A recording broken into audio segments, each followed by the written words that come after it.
আমার দাদা 12-14 ঘন্টা কাজ করতেন জমিতে, আর আমি একটা কুটা গাছ ছেড়ে 2 ভাগ করি না। এটাকে আমরা দ্রুত অভিযোজিত হওয়ার ক্ষমতা মানুষের নাই।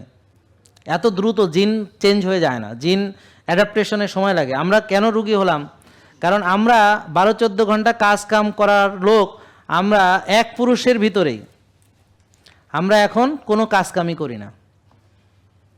তাহলে এটা তো বডি মেনে নিতে পারছে না, এটা তো ব্রেন মেনে নিতে পারছে না, এটা তো অ্যাডাপ্টেশনটা হচ্ছে না। খেয়াল করেন, এই ইনসুলিন রেজিস্ট্যান্স একটা প্রধান কাজ হচ্ছে এক্সারসাইজ না করা, ব্যায়াম না করা, কায়িক শ্রম না করা।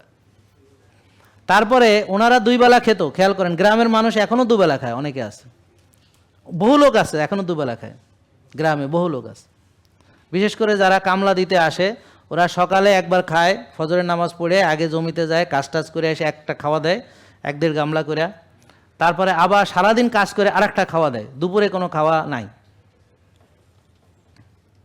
এটা হলো আমাদের ওখানকার সিস্টেম ছিল। যারা পরবাসী আসতো, আমার কথা বুঝতে পারছেন, তারা 12-14 ঘন্টা কাজ করতো, কিন্তু তারা খাইতো 2 বেলা।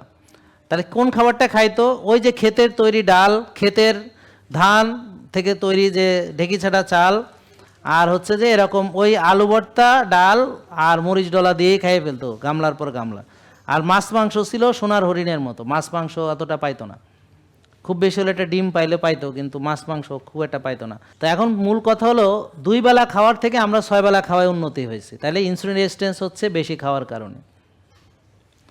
তারপর 12-14 ঘন্টা পরিশ্রমের থেকে আমরা এখন আর কুটা গাছ ছেড়ে 2 ভাগ করি না। তাহলে আমাদের এক্সারসাইজ বা মানে কর্ম করার যে দক্ষতা, ক্ষমতা, সেটা এখন আর কমে গেল, আর খাওয়াটা গেল বেড়ে। তাহলে পরিণতিতে আমার কোষে ওভারলোড হলো, ইনসুলিন রেজিস্ট্যান্স হলো। আর তখন মানুষ সারাদিন খেটে এই সন্ধ্যার পরপরই ঘুমায় যাইতো, মানে এশার নামাজ পড়েই সব ঘুম। জেকে লাইফস্টাইল লিমিটেড, ওষুধ মুক্ত সুস্থ জীবন।